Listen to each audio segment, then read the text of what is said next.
કેમ છો વિદ્યાર્થીઓ? આજે આપણે ધોરણ 10માં હિન્દી વિષય ભણીશું. પાઠ નંબર 14 મેરી માં. પાઠનું નામ છે મેરી માં અને એના લેખક છે રામપ્રસાદ બિસ્મિલ.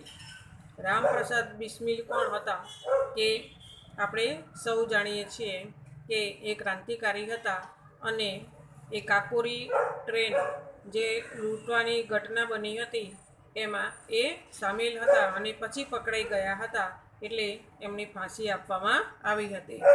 મેં આગળ પણ આની માહિતી મૂકેલી છે, જે વાંચી લેવી. એમનો જન્મ 1887 અને નિધન 1927. रामप्रसाद बिस्मिल का जन्म शाहजहांपुर उत्तर प्रदेश में एक साधारण परिवार में हुआ था. उनके जन्म कुछ वर्ष पहले ही उनके पितामह रोजी रोटी की तलाश में ग्वालियर के अपने गांव से आकर यहाँ बसे थे. मतलब मूળ એ ગ્વાલિયરના હતા, પરંતુ अपना પોતાના ગામ એટલે કે उत्तर प्रदेशમાંથી આવીને રહ્યા હતા. पिता साधारण पढ़े लिखे थे. कचहरी में सरकारी स्टैंप बनाकर बेचकर परिवार का लालन पालन किया तथा बच्चों की शिक्षा दिलाई. उर्दू मिडल परीक्षा में 2 बार असफल होने पर अंग्रेजी मिडल की पढ़ाई की. પહેલાં ઉર્દૂ મીડિયમમાં ભણતા હતા, એમાં એ નપાસ થયા અને એમના પિતાનો જે વ્યવસાય હતો એ સ્ટેમ્પ વેચતા હતા. સ્ટેમ્પ એટલે સિક્કાઓ, અને એ રીતે વેચી અને પોતાનું ગુજરાન ચલાવતા હતા. એમણે ઉર્દૂમાં ફેલ થઈ ગયા પછી તે હિન્દી મીડિયમમાં મતલબ અંગ્રેજી મીડિયમમાં ભણ્યા અને પછી એમણે પોતાનો અભ્યાસ કર્યો. સ્વાધ્યાય से बांग्ला भाषा सीखी, बंगाल भाषा पण सीखी. आरंभ से आर्य समाज की प्रवृत्तियों से जुड़े. बाद में क्रांतिकारी संगठन में सक्रिय हुए. काकोरी रेल डकैती कांड का मुख्य अभियुक्त मानकर इन्हें फांसी की सजा हुई और वे शहीद हो गए. काकोरी रेल डकैती એટલે કાકોરી સ્ટેશન ઉપર જે ટ્રેન આવવાની હતી એ ટ્રેનમાંથી એમણે પૈસા અને વગેરે લૂંટ્યા હતા અને પછી એ પકડાઈ ગયા અને પછી એમને ફાંસીની સજા આપવામાં આવી, એટલે એ રીતે એ શહીદ થઈ ગયા. આરંભ में राम तथा अज्ञात नाम से पत्र पत्रिकाओं लिखते थे. તે પત્ર અને પત્રિકાઓ એ વખતે સામાયિકો લખતા હતા, જેમાં એમનું નામ રાખ્યું હતું રામ. ઓરિજિનલ રામ નામ નહોતું લખ્યું એમણે, પણ અજ્ઞાત અને રામ એવું નામ લખી અને પત્રિકાઓ લખતા હતા. बांग्ला में हिंदी में अनुवाद भी किए. बंगाल एमणे हिंदी में अनुवाद कराया. आत्मकथा फांसी के 2 दिन पहले जेल में पूरी करके उन्होंने किसी तरह बाहर भिजवाई. एमणे पोते आत्मकथा लखी थी जेल में. જ્યારે જેલ એમને થઈ હતી ત્યારે જેલમાં એ નવરા નહોતા બેસી રહેતા, પુસ્તકો વાંચતા અને પોતે આત્મકથા લખી અને આત્મકથા પૂરી થઈ ગઈ એટલે એમને ફાંસીની 2 દિવસ પહેલાં જ એમણે गमे तेम करी अने ए बार मोकलावी हती. जिसके कुछ अंश श्री गणेश शंकर विद्यार्थी के संपादन में काकोरी के शहीद के नाम से छपे हैं. एमना थोड़ाक अंश ए आ गणेश शंकर विद्यार्थीનું संपादन હતું એમાં છપાયા છે. माँ केवल जन्म से ही जन्म नहीं देती पर व्यक्तित्व का निर्माण भी करती है. अपनी आत्मकथा में इन अंशों में प्रसिद्ध क्रांतिकारी रामप्रसाद बिस्मिल अपने जीवन के निर्माण में भी माँ का अवर्णनीय योग के प्रति नतमस्तक होते हैं और जन्म जन्मांतर में उनके ऋण से उऋण होने का कोई संभावना नहीं दिखाई देती. अहींया आ पाठ में आपणा पाठનું टाइटल છે મેરી માં. મેરી માં એટલે કે એમની માતાજી છે એની વાત કરી છે કે એમણે કેવું યોગદાન આપ્યું હતું, કે માતા છે એનું ઋણ આપણે ક્યારેય પણ જન્મો સુધી મતલબ ઘણા બધા જન્મો સુધી ચૂકવી શકતા નથી. કે માં છે એ પોતાના બાળકને જ્યારે જન્મ આપે અને બાળક ક્યારેય પણ મોટો થાય કે ઘરડો થાય ત્યારે એની જે મમતા કે પ્રેમ કે વાત્સલ્ય હોય છે એ ક્યારેય પણ ઓછું થતું નથી. એટલે આપણે કહીએ છીએ કે દુનિયામાં માં છે એનાથી વિશેષ કોઈ હોતું નથી. તો અહીંયા પણ આ માતા એમની જે સપોર્ટ કરે તો એમણે એના વિશે એમણે લખ્યું છે. लखनऊ कांग्रेस में जाने हाँ, हवे આપણે पाठ જોઈ રહ્યા છીએ कि लखनऊ कांग्रेस में जाने के लिए मेरी बड़ी इच्छा थी। दादाजी और पिताजी तो विरोध करते रहे, किंतु माताजी ने मुझे खर्च दे ही दिया। उसी समय शाहजहांपुर में सेवा समिति का आरंभ हुआ था। मैं बड़े उत्साह के साथ सेवा समिति में सहयोग देता था। पिताजी और दादी जी ने मेरे इस प्रकार का कार्य अच्छे न लगते थे, किंतु माताजी मेरा उत्साह भंग न होने देती थी, जिसके कारण उन्हें अक्सर पिताजी की डांट, फटकार तथा दंड सहना पड़ता था। वास्तव में मेरी माताजी देवी है। मुझ में जो कुछ जीवन तथा साहस आया वह मेरी माताजी तथा गुरुदेव श्री सोमदेव जी की कृपाओं का परिणाम है। दादाजी और पिताजी मेरे विवाह के लिए बहुत अनुरोध करते थे, परंतु माताजी यह कहती कि शिक्षा पा चुकने के बाद ही विवाह करना उचित होगा। माताजी के प्रोत्साहन तथा सद्व्यवहार ने मेरे जीवन में वह दृढ़ता उत्पन्न की कि किसी आपत्ति तथा संकट के आने पर मैंने अपने संकल्प को न त्यागा। હવે અહીંયા એમણે પોતે દેશને આઝાદ કરાવવા માટે જ્યારે આપણે ત્યાં અંગ્રેજોનું શાસન હતું અને એક પ્રકારના જુસ્સા આ એમનામાં ક્રાંતિ હતી કે મારે પણ દેશમાં જોડાવું છે, દેશના કાર્યોમાં જોડાવું છે, દેશને આઝાદ કરાવવો છે, એટલે આ એમની જે મનની અંદર ઉમળ ઘુમળ ચાલતી હતી ત્યારે એ કોંગ્રેસમાં જોડાયા। પણ એમના દાદીજી અને પિતાજી વિરોધ કરતા હતા, કારણ કે એમને ખબર હતી કે આમાં જોડાવાથી એ પોતાની જાન પણ કુરબાન કરવી પડે છે, એટલે એ લોકો સખત વિરોધ કરતા।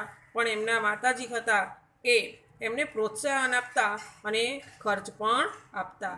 અને એ જ વખતે શાહજહાંપુરમાં જે સેવા સમિતિ થઈ હતી એમાં એ જોડાઈ ગયા અને ખૂબ ઉત્સાહપૂર્વક કામ કરવા લાગ્યા। પણ એમના પપ્પા એટલે કે પિતાજી અને દાદા એ શું કરતા હતા, એમનો સતત વિરોધ કરતા, એમનું લગ્ન કરાવી એમ લેવા માગતા હતા, જેથી કરીને એ આ બધા કાર્યો કરવા ન જાય।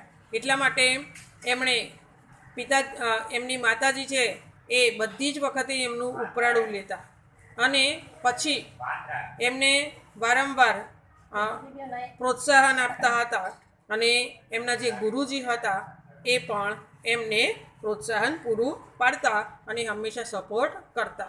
એટલે એમણે માતાજીએ લગ્નનો વિરોધ પણ કર્યો કે એમની શિક્ષા જ્યારે પૂરી થઈ જશે ત્યારે આપણે લગ્ન કરીશું।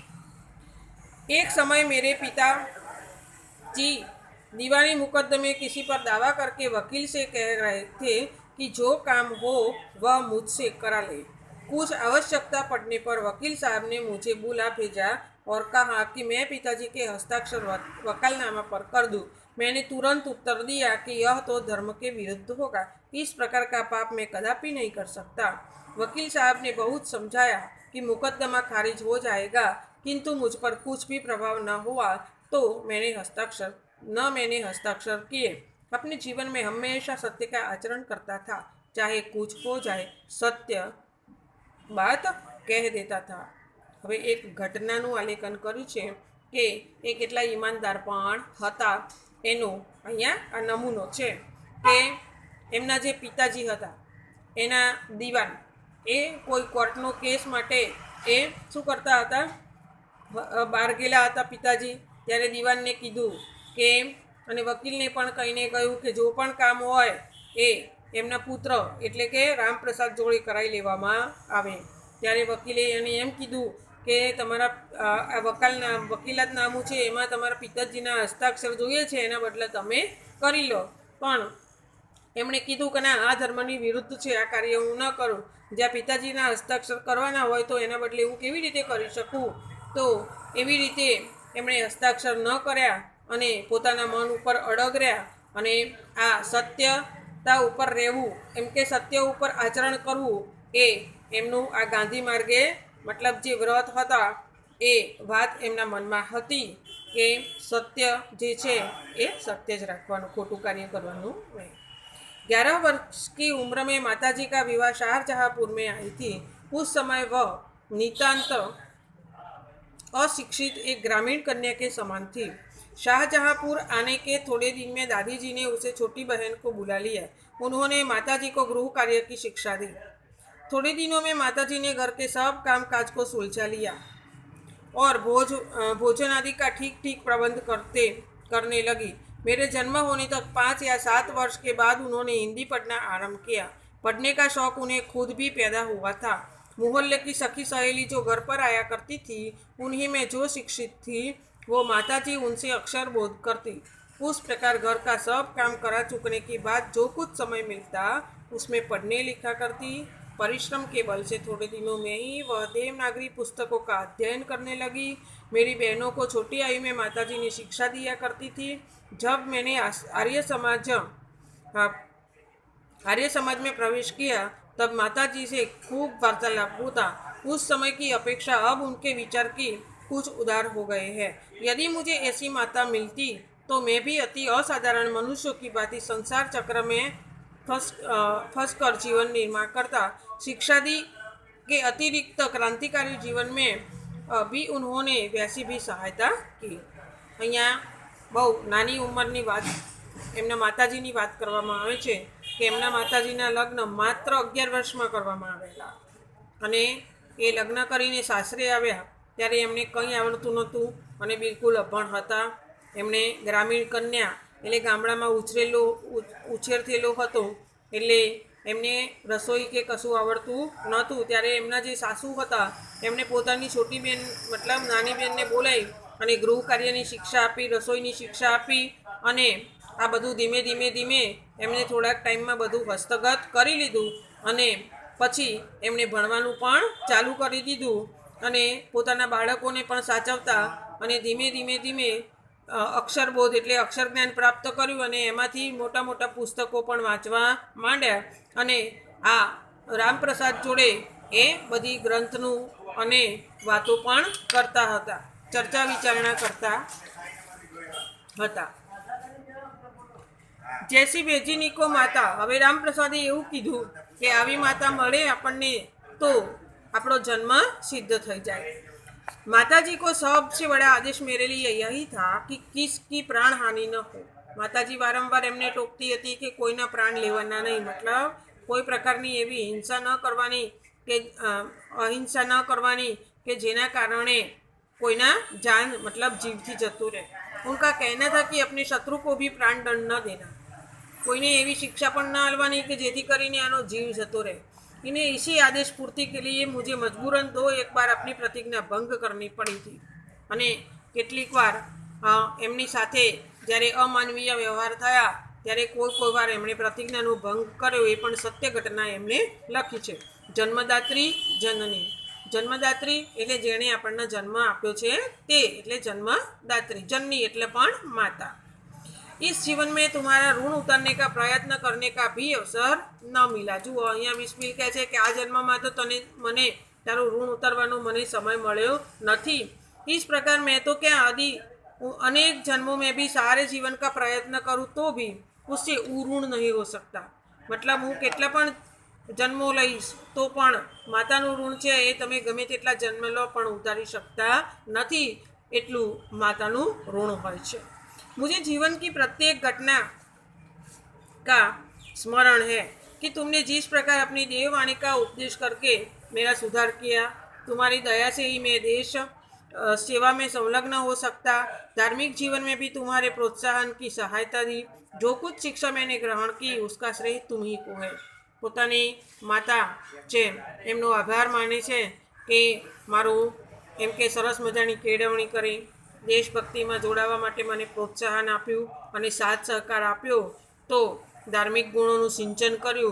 આ બધું જ એમને હજુ યાદ છે બાળપણથી માંડીને બધું સુધીનું કે એટલે માતાના ઋણી એ પ્રકારે પણ એ છે. धार्मिक जीवन में तुम्हारे ही प्रोत्साहन की सहायता दी. जो कुछ शिक्षा मैंने ग्रहण की है उसको श्रेय मतलब एनो श्रेय એટલે કે એનું બધું જ माताजी ने आभार माने छे. जिस मनोहर रूप में तुमसे उपदेश करती थी उसका स्मरण कर तुम्हारी मंगलमयी मूर्ति का श्रेय तुम्ही को है. माता एक मतलब देवी थी कोई कम नहीं, भगवान थी पण कोई कम नहीं.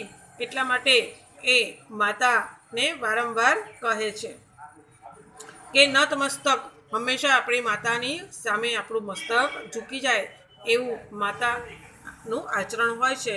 અને આપણને આપણી પરવરિશ પણ માતા કરે છે, એટલે મોટામાં મોટો આપણા જીવનમાં ફાળો હોય તો આપણા માતાનો હોય છે. यदि तुम्हें ताड़ता भी देती है बड़े स्नेह से हर बात को ध्यान आ जाता है. ત્યારે આપણે માતા લડે પણ મીઠા ઝઘડો કહેવાય એને, અને એનું કારણ એ છે કે એને આપણા પ્રત્યે ચિંતા છે, એને આપણા પ્રત્યે ખૂબ હૃદયથી સ્નેહ કરે છે અને પ્રેમ કરે છે. તો એ ભલે આપણે લડે પણ અંદરથી, ઉપરથી કઠોર થાય પણ અંદરથી તો એ આપણા પ્રત્યે એની પ્રેમ ભાવના છલકાય છે. यदि मैंने धृष्टतापूर्वक उत्तर दिया तब तुमने प्रेम भरे शब्दों में यह कहा कि तुम्हें जो अच्छा लगे वो करो. જો અહીંયા બિસ્મિલ એવું કહે છે કે મેં ક્યારેય ધૃષ્ટતા ભર્યો, એટલે કે ખરાબ રીતે તોછડાઈથી ઉદ્ધતાઈ કરી હોય એવી રીતે પણ મેં માતાને ઘણીવાર આપણે બાળકો હોય છે તો સમજતા નથી, ત્યારે એ ગમે તેમ બોલતા હોય, પોતાની માતાની શિખામણને ધ્યાનમાં ન લે અને ગમે ત્યારે માતાને લડે.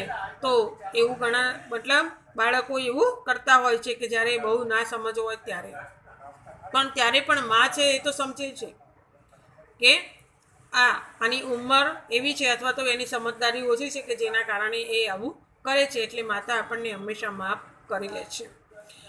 એટલા માટે કહે છે કે એની અંદર તો સ્નેહ ભરેલો હોય છે, એટલો બધો સ્નેહ હોય છે કે જેની આપણે કોઈની જોડે તુલના ન કરી શકીએ. તો એના માટે આ માતાને આપણે હંમેશા નમસ્કાર કરવા જોઈએ, આપણે ભગવાનના ધન્યવાદ માનવા જોઈએ. इसका परिणाम अच्छा न होगा. जीवनदात्री तुमने इस शरीर को जन्म देकर केवल पोषण ही नहीं किया बल्कि आत्मिक, धार्मिक, सामाजिक उन्नति में तुम्हारी मेरी सदा सहायक रही. પોતાની માતા હંમેશા સહાયક રહી છે. તેણે આત્મિક એટલે આત્માથી, ધાર્મિક એટલે ધાર્મિક રીતે અને સામાજિક રીતે પણ એની પ્રગતિમાં હંમેશા ફાળો માતાએ આલે છે. એની સપોર્ટ સિસ્ટમ કહેવાય એવી એની માતા છે. એટલા માટે એ પોતાની જાતને ધન્ય ગણે છે અને માતાના ખૂબ ખૂબ વખાણ કરે છે કે જનની એટલે કે જન્મ આપી અને એનું પાલન, પોષણ, ઘડતર, કેળવણી, સંસ્કારો આ બધું જ માતા આપે છે. એટલા માટે કહે છે કે પરમાત્મા સભી કો એસી માતા દી. બરાબર, કે બધા જ દુનિયાની અંદર બધા જ બાળકો હોય એમને અથવા તો જે પણ લોકો હોય એમને આવી માતા આપે. महान से महान संकट में भी तुमने अधीर नहीं होने दिया. सदैव अपनी प्रेम भरी वाणी सुनाकर सांत्वन न देती रही. गमे तेटली भूलो करे बाळक કે છોકરાઓ કે મોટી ઉંમરના હોય પણ તો પણ માતા શું કરે છે કે એમને શાંતિથી સમજાવે છે અને એમને પાછા વાળતી હોય છે કે ગમે તેટલો સંકટ આવે તો મુશ્કેલીમાં માતા પણ મદદ કરે છે. પરંતુ ક્યારેક ઠપકો દેવો હોય તો પ્રેમ ભરી વાણીમાં પણ એ આપે છે અને દુઃખમાં સહાયતા પણ માતા જ આપણી સાથે મદદગાર બનીને ઊભી રહે છે. तुम्हारी दया की छाया मैंने अपने जीवन पर कोई कष्ट अनुभव न किया. इस संसार में मेरी किसी भी भोग विलास तथा ऐश्वर्य का इच्छा नहीं. બિસ્મિલ અહીંયા કહે છે કે મારે ફક્ત એક જ ઈચ્છા છે કે આ સંસારમાં મારે કોઈ પણ ભોગ વિલાસ જોઈતા નથી. કોઈ ઈશ્વર્યના મને શોખ, ઐશ્વર્ય એટલે કે કોઈ પણ પ્રકારની ઘેલછા નથી, પ્રોપર્ટીની કે ભૌતિક સુખ સગવડોની કોઈ જ ઘેલછા નથી. એને તો પોતાની માતા એ એનું સર્વસ્વ છે, એટલે એની ચરણોમાં પોતાની નત મસ્તક સેવા કરવાનું કહે છે. किंतु यह इच्छा पूर्ण होते दिखाई देती और तुम्हें मेरी मृत्यु को दुख भरी खबर सुनाई जाएगी. એમને એ પણ ખબર છે કે જ્યારે એમને ફાંસી થવાની હોય, આવું પોતાના પુત્રની ફાંસી થવાની હોય ત્યારે કઈ માતાને દુઃખ ન થાય. તો અહીંયા એ વાત પણ કરે છે कि मुझे विश्वास है कि तुम यह कर धैर्य धारण करोगे कि तुम्हारा पुत्र माताओं की माता भारत माता की सेवा में अपने जीवन को बलिदान की भेंट कर गया और उसे तुम्हारी कोख कलंकी न की अपनी प्रतिज्ञा पर दृढ़ रहा. એની માતાને કહે છે કે જ્યારે મારા ફાંસીના સમાચાર તું સાંભળીશ ત્યારે તું ધૈર્ય ધારણ નહીં કરી શકે, પરંતુ તને ખૂબ જ દુઃખભરી પરિસ્થિતિમાં મુકાઈ જઈશ. મારું મૃત્યુ તારાથી સહન નહીં થાય, પરંતુ મેં તારી કોખને લજવી નથી, કલંકિત નથી કરી, પરંતુ મેં ભારત માતા માટે પોતાનું પ્રાણનું બલિદાન આપ્યો છે એવું તારે સમજવાનું છે અને મેં મારી પ્રતિજ્ઞા ભારત માતાને જે આપી હતી એ પૂરી કરી છે. जब स्वाधीनता का इतिहास लिखा जाएगा तो इसके किसी पृष्ठ पर उज्जवल अक्षरों में तुम्हारा भी नाम लिखा जाएगा. गोविंद सिंह गुरु गोविंद सिंह की धर्मपत्नी ने जब अपने पुत्रों की मृत्यु खबर सुनी तो बहुत प्रसन्न हुई थी और गुरु के नाम पर धर्म रक्षार्थ अपने पुत्रों को बलिदान पर मिठाई बांटी थी. जन्मदात्री वर दो कि अंतिम समय में भी हृदय किसी प्रकार विचलित न हो और तुम्हारे चरण कमलों को प्रणाम कर मैं परमात्मा के स्मरण करता शरीर त्याग करूँ. અહીંયા એમણે પોતાની માતાને સમજાવવા માટે એક સરસ ઉદાહરણ આપ્યું છે કે ગુરુ ગોવિંદ સિંહ હતા.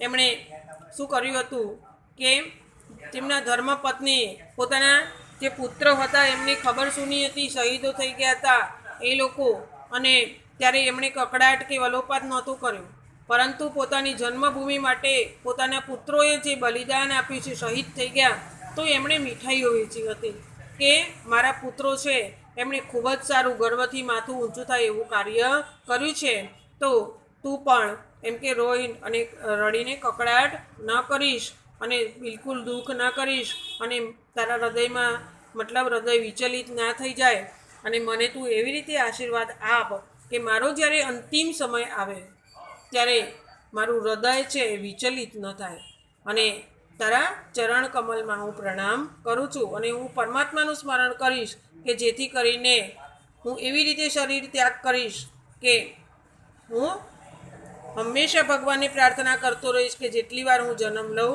ત્યારે હું મારા જન્મભૂમિ માટે પોતાનું બલિદાન કરી શકું અને માતાનું ઋણ છે હું ક્યારે પણ ન ચૂકવી શકીશ એવો માતાને એ સંદેશ આપે છે. અહીં આપણો પાઠ પૂરો થાય છે.